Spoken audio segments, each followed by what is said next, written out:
नमस्ते बिहार, मैं हूं आप सबके साथ अनूप। खबरों की शुरुआत करेंगे और सबसे पहले बात उस खबर की जिसके खौफ के साए में लोग जो है रात जगा कर रहे हैं। गया के ग्रामीण इलाकों में पागल हाथी का खौफ है। जिला प्रशासन लाउड स्पीकर के जरिए लोगों को पागल हाथी से सावधान कर रहा है। बच्चे और बुजुर्गों को घरों के भीतर रहने की सलाह दी जा रही है। जिला प्रशासन की मुहिम के बारे में जानकारी दे रहे हैं हमारे सहयोगी अमित कुमार सिंह।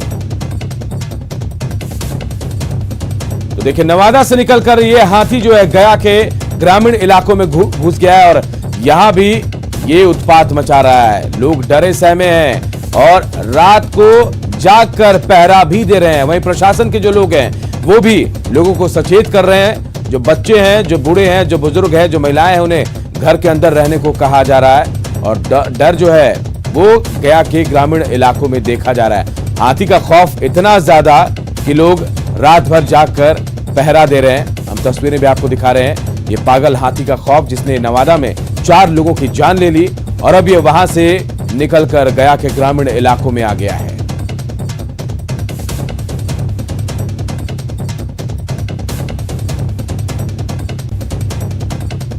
तो गया के ग्रामीण इलाकों में हाथी का खौफ देखा जा रहा, पागल हाथी कहा जा रहा है इसे, और रात भर जागने को लोग मजबूर है। इतना खौफ है क्योंकि नवादा में 4 लोगों की जान इस पागल हाथी ने ली और वहां से निकलकर ये गया के ग्रामीण इलाकों में आ गया। कहा जा रहा है कि अब ये शहरी इलाकों की ओर भी भटक रहा है और प्रशासन भी लोगों को अलर्ट कर रहा है।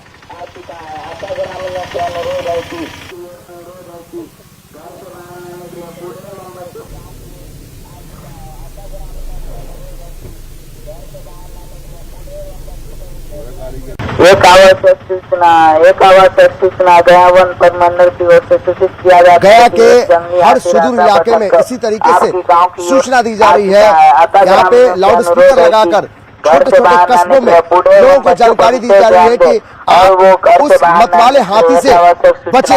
यानी जिस हाथी ने उत्पात मचाया है नवादा में, वो हाथी अब इस इलाके में यानी जो हेमजा की पहाड़ी और महेर की पहाड़ियों के बीच में कहीं छिपा हुआ है। तो आप देखिए किस तरीके से गया जिला प्रशासन ने अब अनाउंसमेंट करना शुरू कर दिया है। किस तरीके से गाँव में जो छोटे छोटे बच्चे हैं, बुजुर्ग हैं, उनको शहर की सड़क पे न घूमते रहे, घरों के अंदर रहे, इस तरीके से सूचना दी जा रही है। ये बताइए कि ये क्यों सूचना दी जा रही है? आदमी को जानकारी नहीं, उसको जानकारी देने के लिए सूचना दी जा रही है। क्या खतरा हो सकता है हाथी से? हाथी से माल जाल का भी खतरा हो सकता है, जान भी उससे जा सकती है। इसमें अनाउंस किया जा रहा है क्या जिला प्रशासन की तरफ से कि मतलब जो बूढ़े हैं, बच्चे हैं, वो घर के अंदर रहे? हाँ, प्रशासन की तरफ से किया जा रहा है इसका। क्या जानकारी मिल रही है? कहीं कुछ पता चल रहा है कि महर की पहाड़ी या कहीं आसपास में छिपा हुआ है? हाँ, अभी तो जानकारी मिली है, चूल्हा बीघा तरफ जानकारी मिली है अभी। तो आप लोग ऐसा ही गांव में घूम के सब लोगों को सुना रहे लाउड स्पीकर के जरिए? जी जानकारी आगाह कर रहे हैं। जी आगाह कर रहे हैं, उनको जानकारी दे रहे हैं। तो ये जिला प्रशासन की तरफ से लोग हैं जो गांव-गांव में जाकर और लोगों को ये सचेत करने की कोशिश कर रहे हैं कि किस तरीके से जो हाथी है उत्पात मचा सकता है, जान माल का नुकसान हो सकता है, यानी कि जान भी जा सकती है। इसलिए जो बच्चे हैं, बुजुर्गों को खास कर से आगाह किया जा रहा है और इस तरीके से लाउड स्पीकर लगाकर छोटे छोटे कस्बों में यानी कि गया जिले के सुदूर इलाके में वजीरगंज के इलाके की ये तस्वीर है। देखिए किस तरीके से जो छोटे छोटे ये कस्बे हैं वहां पर किस तरीके से लोगों को सचेत करने के लिए एक लाउड स्पीकर से लोगों को सूचित किया जा रहा है। जिला प्रशासन की तरफ से एक अहम जानकारी दी जा रही है ताकि लोग सचेत रहे, जो मतवाला हाथी है उससे बच सके। कैमरा पर्सन सुबोध के साथ अमित कुमार सिंह, न्यूज 18 वजीरगंज गया। तो देखिए, लोगों को सचेत किया जा रहा है, सावधान किया जा रहा है प्रशासन की तरफ से। पागल हाथी का खौफ गया में भी बढ़ गया है। नवादा से निकलकर ये पागल हाथी जो है गया के इलाके में घुस गया और यहाँ ग्रामीण इलाकों के लोग जो है डरे सहमे हैं, दहशत में हैं और रात भर जागकर पहरा दे रहे हैं। इधर गया के मुखेरा गांव में भी दहशत का माहौल है। लोग घरों में दुबके हैं तो कुछ लोग हाथों में डंडा लेकर गांव की रखवाली कर रहे हैं। उनके पास कोई चारा नहीं है। गांव में दहशत का माहौल का जायजा लिया हमारे सहयोगी अमित कुमार सिंह ने। गया में सुरक्षा बलों ने नक्सलियों की बड़ी साजिश को नाकाम कर दिया। डुमरिया के चकरबंधा जंगल में नक्सलियों ने 83 आईडी बम लगाए थे, लेकिन सर्च ऑपरेशन के दौरान सुरक्षा बलों ने इसे बरामद कर लिया और सभी बम सीरीज में लगाए गए थे। बाद में जब्त किए गए सभी बमों को डिफ्यूज कर दिया गया। आशंका जताई जा रही है कि सुरक्षा बलों को टारगेट कर नक्सलियों को ये बम प्लांट किए गए थे।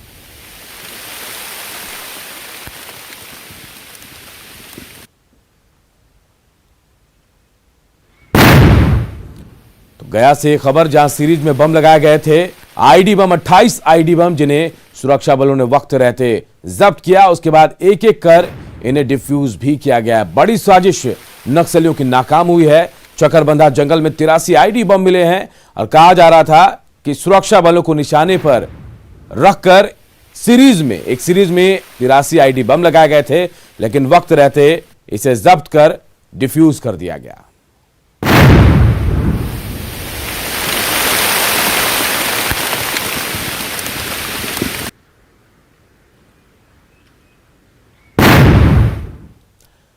बेतिया में उत्पाद विभाग के डिपो में शराब नष्ट करने के दौरान विस्फोट हुआ और इसके बाद वहां आग लग गई। इस आग में 3 जवान और 1 मजदूर झुलस गए। घटना कालीबाग यूपी की है, जहां जब्त शराब को नष्ट किया जा रहा था और इसी दौरान एक ड्रम में रखी शराब में विस्फोट हो गया और शराब में आग लग गई। जख्मी लोगों को इलाज के लिए अस्पताल में भर्ती कराया गया। घायल जवानों में 2 लौरिया थाना के सिपाही है, जो शराब नष्ट करने के लिए उत्पाद विभाग के डिपो पहुंचे थे। फोन भी कर दिली, लेकिन दो तस्वीरें हम आपको दिखा रहे, देखिए बेतिया कलौरिया में शराब नष्ट करने गई पुलिस जब शराब को नष्ट कर रही थी तो एक ड्रम में रखा शराब में विस्फोट हो गया, आग लग गई और अगलगी की तस्वीर भी हम आपको दिखा रहे हैं। दूसरी तस्वीर देखिए, जो लोग इस धमाके में घायल हुए हैं उनको अस्पताल ले जाया गया है, अस्पताल में उनका इलाज चल रहा है। 3 जवान इस दौरान घायल हुए हैं।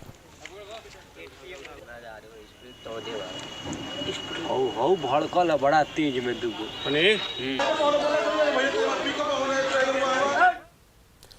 मुंगेर में गंगा से नाव के जरिए अवैध तरीके से बालू ढुलाई का काम हो रहा है। पुलिस के साथ खनन विभाग ने बालू माफिया के खिलाफ बड़ी कार्रवाई की है। दुमंथा और बेलवा घाट से 17 नाव, 3 ट्रक और बालू ढुलाई में लगे 17 लोगों को गिरफ्तार किया गया है।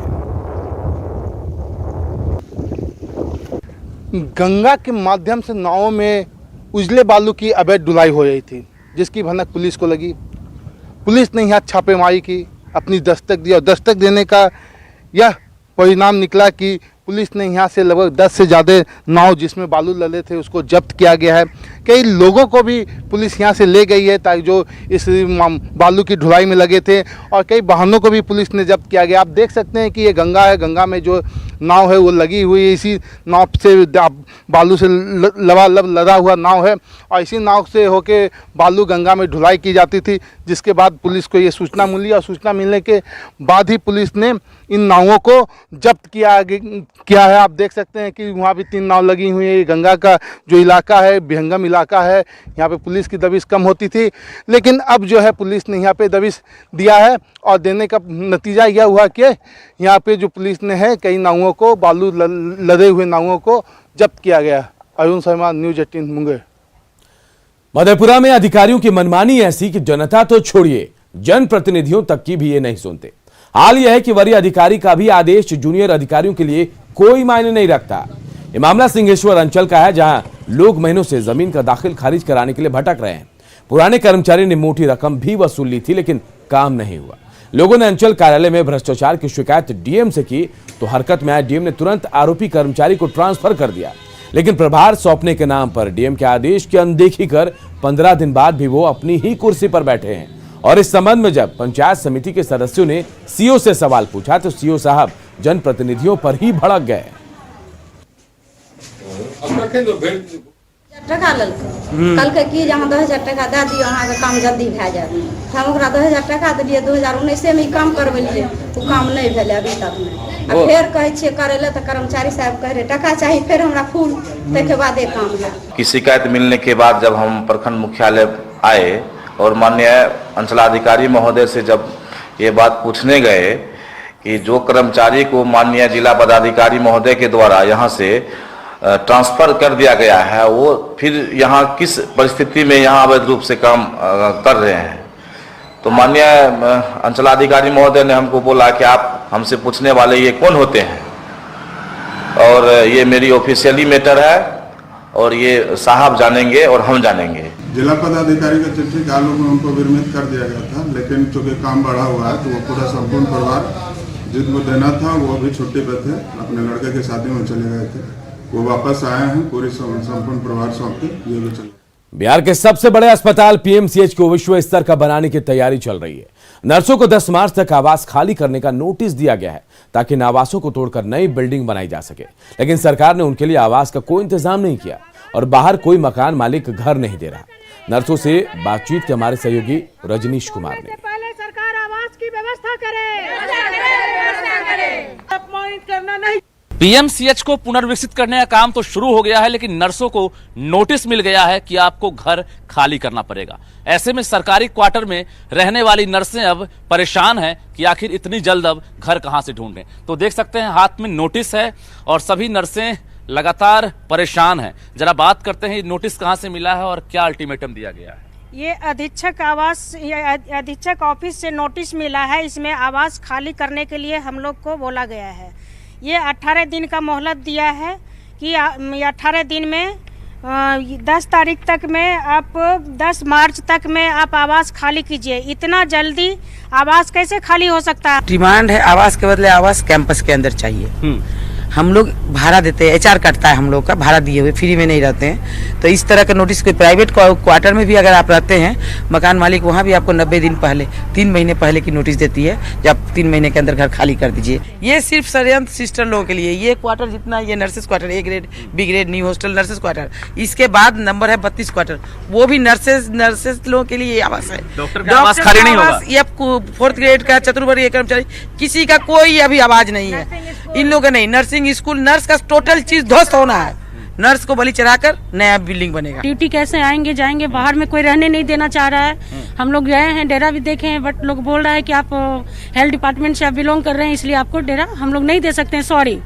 तो हम लोग कहाँ जाएं? मेरे लिए तो कुछ नहीं, सरकार को तो व्यवस्था कर। उसी का पर हम लोग किराए का घर देखने गया है।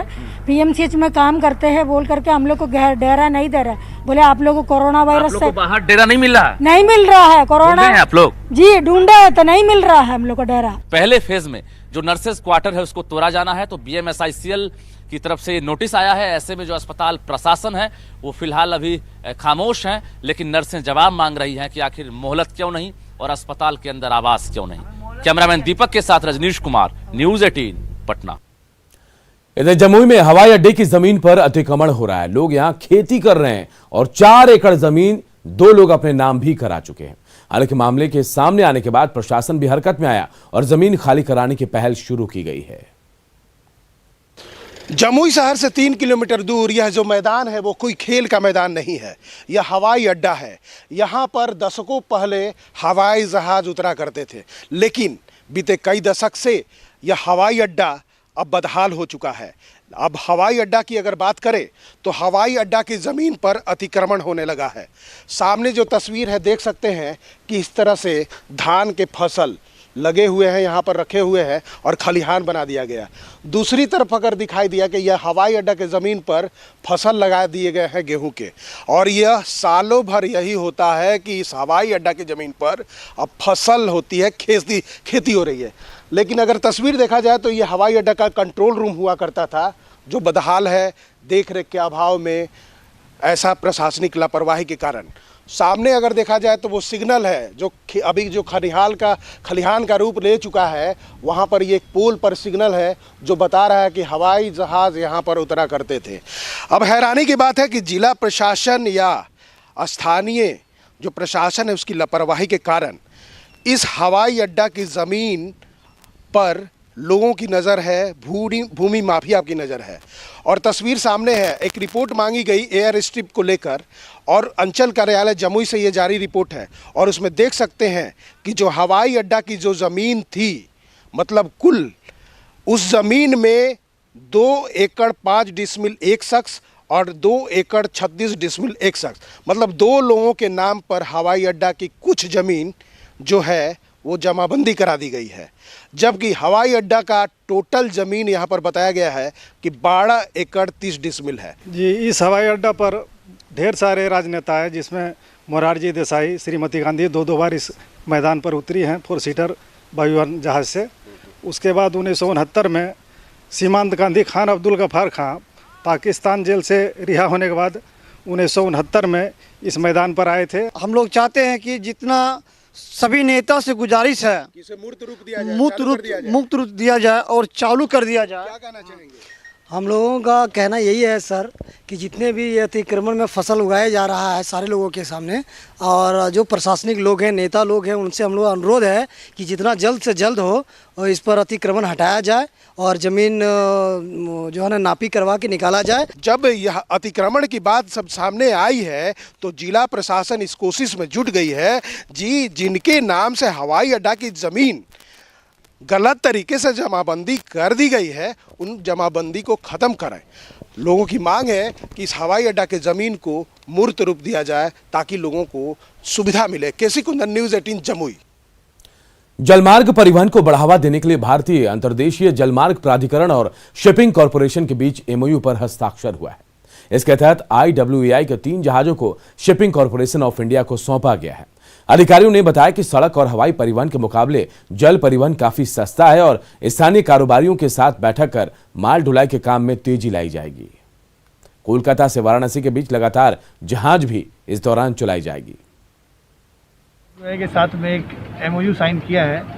जैसे भी गवर्नमेंट का ऑफ इंडिया का जो विजन है इनलैंड वाटरवेज को मजबूत करना और यहाँ पे ट्रांसपोर्टेशन को बढ़ाना, तो इसके लिए इस MOU के तहत SCI 3 जहाज IWAI से ले रहा है और SCI ने एक ICSL एक कंपनी बनाई है। शिपिंग कॉरपोरेशन ऑफ इंडिया को जो है हैंड ओवर किया जा रहा है और ये जो है अब रेगुलर ढंग से कलकत्ता से बनारस पटना होते हुए जो है चलाने का जो है प्रावधान किया गया है और माल जो भी मिल रहा है उसमें कर रहे हैं। अभी इसमें राइस हस्क जा रहा है लाल बहादुर शास्त्री में और RN टैगोर भी अपना एक वॉयाज कंप्लीट किया है जिसमें कलकत्ता से पटना तक दाल आया है, पल से जो आया है और यहाँ से भी कुछ फूड प्रोडक्ट ही जाने वाला है।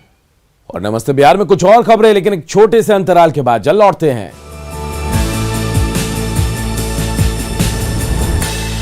बंगाल सहित 5 राज्यों में चुनाव की घोषणा हो चुकी है। आयोग की घोषणा के बाद बिहार में भी सियासी हलचल तेज हो गई है। आरजेडी ने बंगाल चुनाव 8 चरणों में कराने पर सवाल खड़े किए, तो वहीं बीजेपी और जेडीयू ने चुनाव आयोग के फैसले का स्वागत किया है कि बंगाल में जिस तरह से 8 चरण में चुनाव होने का घोषणा चुनाव आयोग ने किया है, मैं सवाल नहीं उठाता हूं, लेकिन मैं ये ही कहूंगा चुनाव आयोग से कि जल्द से जल्द चुनाव वहां करा ले, 8 चरण में नहीं। देखिए, चुनाव तो चुनाव है, 8 फेज में हो 10 फेज में हो, इससे क्या फर्क पड़ता है। चुनाव में तो मतदाता को मतदान करना है और चुनाव में कई चीजों को देखा जाता है। 8 चरणों में चुनाव कराना बंगाल की दुरूह परिस्थिति, आबादी का घनत्व और कई तरह की परिस्थितियों के कारण 8 चरणों में चुनाव कराना भी चुनाव आयोग ने बहुत अच्छा फैसला लिया है। तो 5 राज्यों में विधानसभा चुनाव की घोषणा का केंद्रीय स्वास्थ्य राज्य मंत्री अश्विनी चौबे ने स्वागत किया और साथ ही उन्होंने दावा किया कि अब की बार बंगाल में बीजेपी को 200 से ज्यादा सीटें मिलेंगी। राज्यों में चुनाव का बिगुल बज चुका है। बात करते हैं बीजेपी के वरिष्ठ नेता और केंद्रीय स्वास्थ्य राज्य मंत्री अश्विनी कुमार चौबे से। सर, 5 राज्यों में विधानसभा चुनाव का बिगुल बज चुका है, बीजेपी कितनी तैयार है इन राज्यों में? देखिए, बहुत खुशी की बात है कि इन 5 राज्यों में चुनाव होने जा रहे हैं।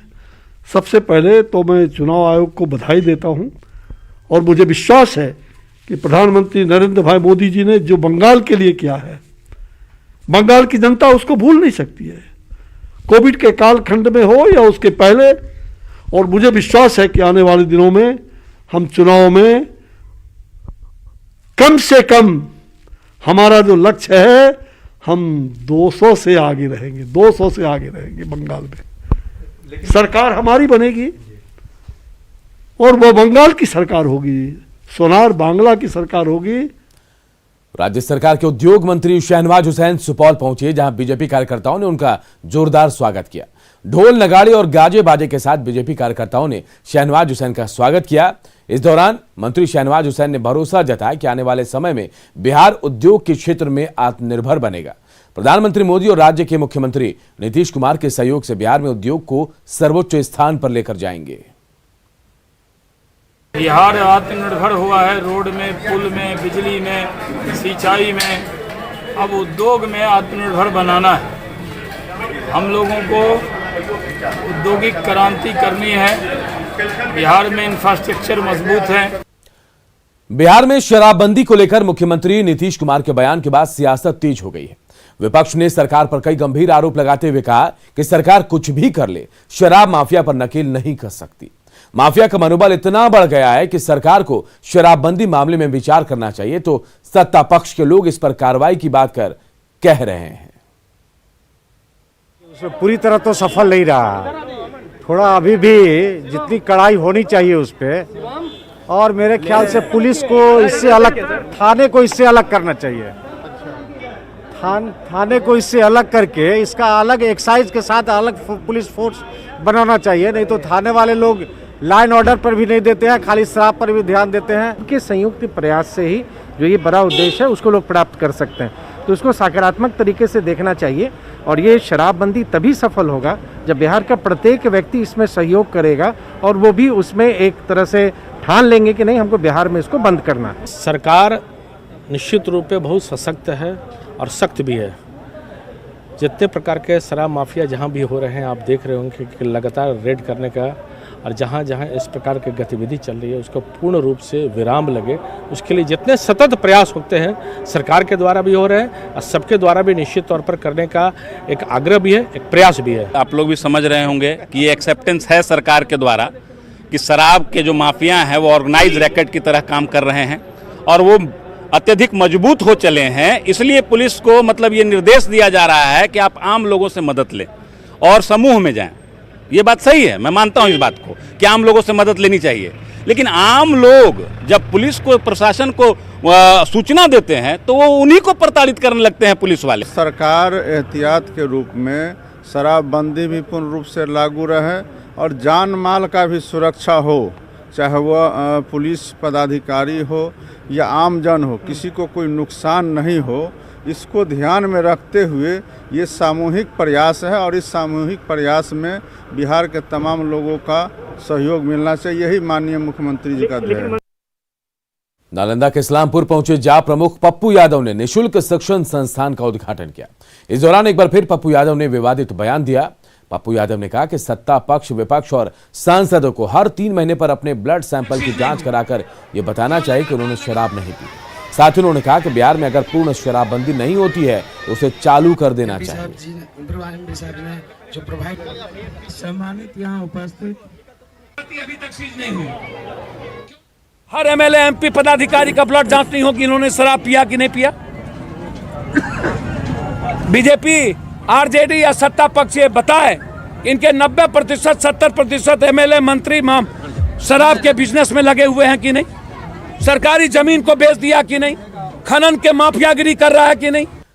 माघ पूर्णिमा के मौके पर भारी संख्या में लोग गंगा स्नान करने के लिए गंगा घाट पहुंच रहे हैं। बाढ़ के उमानाथ गंगा घाट पर शेखपुरा, नालंदा और नवादा के श्रद्धालु पहुंच रहे हैं। इस दिन गंगा स्नान करना पुण्यदायी माना जाता है। इस दिन गंगा स्नान के साथ भगवान विष्णु की पूजा की जाती है।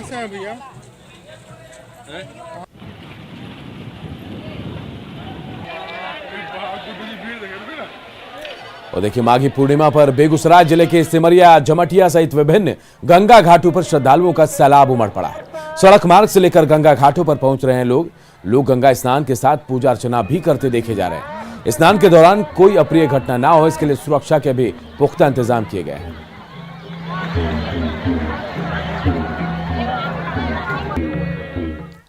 और नमस्ते बिहार के इस बुलेटिन में इतना ही, लेकिन खबरें लगातार जारी है। देखते रहिए न्यूज़ 18 बिहार झारखंड।